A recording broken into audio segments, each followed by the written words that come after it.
So, welcome to the latest episode of C12. I am joined by Stephan Stephensen of Mingoville, and we are going to be chatting today about their newly out-of-beta math curriculum for younger grades, as well as their English language learning curricula, and very happy to have you here. Thank you for joining me. Thank you. So why don't we just start by you giving me a little bit of background on these sort of two parallel products. I know you've done a huge amount of work in Denmark, but looks like things are really kind of coming together for North American audiences as well. Yes, I mean, for our English learning program, we worked pretty much around the world for many years with a couple of millions users, with all kinds of, both to schools, to governments. Right now we're testing it in kindergartens in Vietnam. So with the English program we're pretty much around the world. But for our math programs, which we have designed for the Danish curricula, which is actually from the 1st to 9th grade, that has been very successful in Denmark. I think 30% of all schools is now using this in school hours. And we have recently launched some apps for Android and iOS as well. And they have been downloaded now, equivalent to 16% of all kids in Denmark now have our apps. So it has been quite successful, and we thought that, well, maybe this method can be could be used in the US as well. So what's unique about the method, about what you're bringing to the instructional landscape? Well, we have one, you could say, philosophy, which is very important when we go into this. The first thing is that we want to make sure that this is not another just textbook that we put online. So, of course, you go into a universe where you follow some kind of, either it's in Mingoville, the English program, it's some flamingos. In this math program, it is some monsters on an island, and they all have real voice actors that are speaking. So we use dialogue-based communication. It's verbal communication, and we not only do training. Typical math you find online is a lot of exercises where you train something, but we also think it's very important that the learning aspect comes in. So we actually also explain you different topics in small animation videos. Wow. So that's a big difference, I would say. Right. Well, I think that's so critical. I mean, so much of what we do see is just this very quick translation to something online or to something, mildly interactive, and all of a sudden we have an interactive textbook. One thing I noticed as I poked around your sites and your apps is that there are things specifically designed for interactive whiteboards, and so often those interactive whiteboards, especially at the younger grades where the teachers may not have the professional development yet to really use them in smart ways. No pun intended. They tend to be just glorified whiteboards. They're the whiteboards that aren't caked with years of dry erase marker, or that aren't chalkboards for that matter. So, tell me a little bit about, say, what a typical lesson might look like using an interactive whiteboard to do some of the math instruction in the early grades. Well, I mean, actually, in Denmark also, whiteboard has become very popular. We see whiteboards on almost every second classroom now. And there's no doubt about, again, they're not used as intended. Most of them just use them for the projector. Right. So we've been doing a lot of workshops for teachers to say, how could you use the whiteboards also as a way of showing these kind of things? And we found, and this was not intended by us, but this is feedback from teachers, and we now use that as a case, that our instructional small animation videos or animation of explaining the topic, the teacher uses those to say, all right, we're going to start a new topic now, class, and we're going to use this, computer-based learning program, but to give you an idea about what it's all about, and to give you an introduction to a new topic. Let's say it's subtraction. Then they will start the first hour in the classroom where they will use our small animation video and show that in the classroom. And we put some small stops in this animation, so the teacher, they kind of control the progress, how fast they want to go. But this way, the teacher can stand with the front to the classroom instead of standing with the back to the whiteboard and drawing, and all of a sudden she loses her 25 kids in her back that are doing something else. So it's a tool for them actually to stand there and the storytelling a teacher normally does, which a good teacher does at least, is that we kind of also try to take that over, but of course we still want the teacher in, and they can be the facilitator between what's going on the smart board here together with the kids, and let them ask the nice questions to the kids.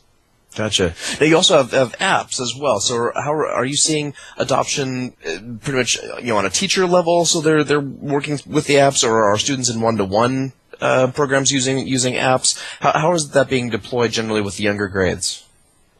First of all, I'll say very differently. Okay. The first thing we saw that the good thing about the apps is we can take them into the classroom. So we don't have to go down to some room where you have some computers. So it can be a mix that first you do something together as a normal classroom teacher, and the teacher can say, and when the teacher does, really quickly you become the hero saying, please take out your smartphones or your mobile phones, which is always a good thing. But here we have actually made some different kind of apps where some you can sit and do one by one.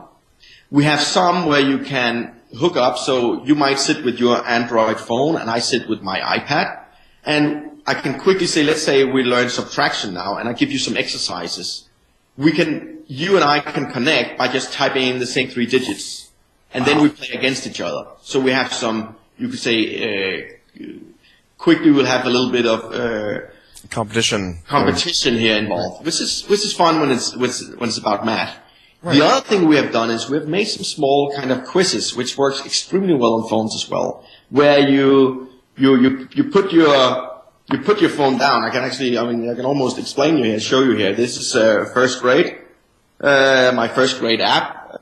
I think you can see it here. Yeah. I log in, and why I want to just show you this is because one of these small games in here is a quiz, right? So I have some of them as a quiz. This is a quiz about mirroring things, but I can play up to 4 players. So let's say it's you and I playing this, or the 3 of us here sitting there. I put this 3 players.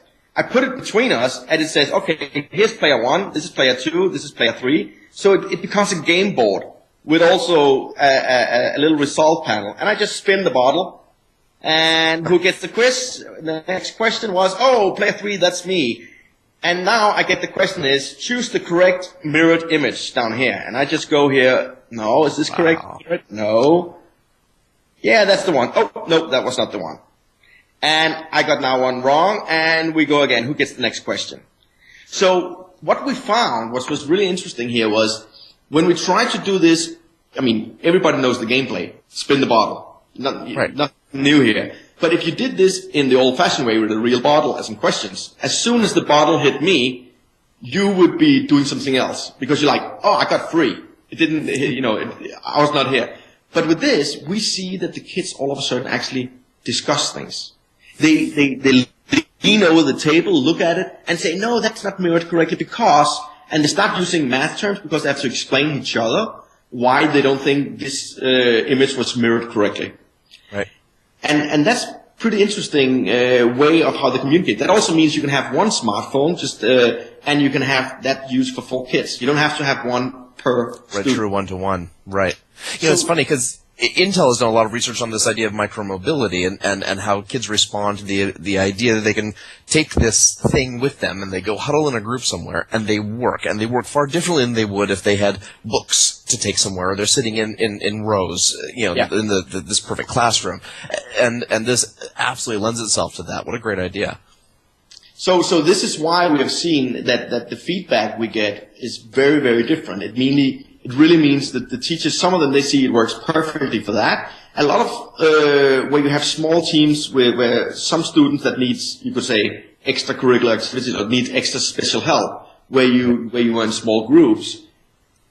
They really spend a lot of time on our products because it's easy for that one teacher to sit and be part of them. So they have a discussion over, you could say, a tablet, instead of me in front of the normal blackboard and you as students. All of a sudden we sit together in a group and we're all equal. So nice. it puts down some barriers as well. Are those apps, how many of those apps are available in English? Well, right now we have made our, the first apps we made here for English is math for first, second and third graders. I think you go in the App Store, they're just called Learn Math 1, Learn Math 2, Learn Math 3 in the App Store. And I mean, they've been #1 educational apps in Denmark for a long time. So I hope, of course, eventually they will move up in the US market as well.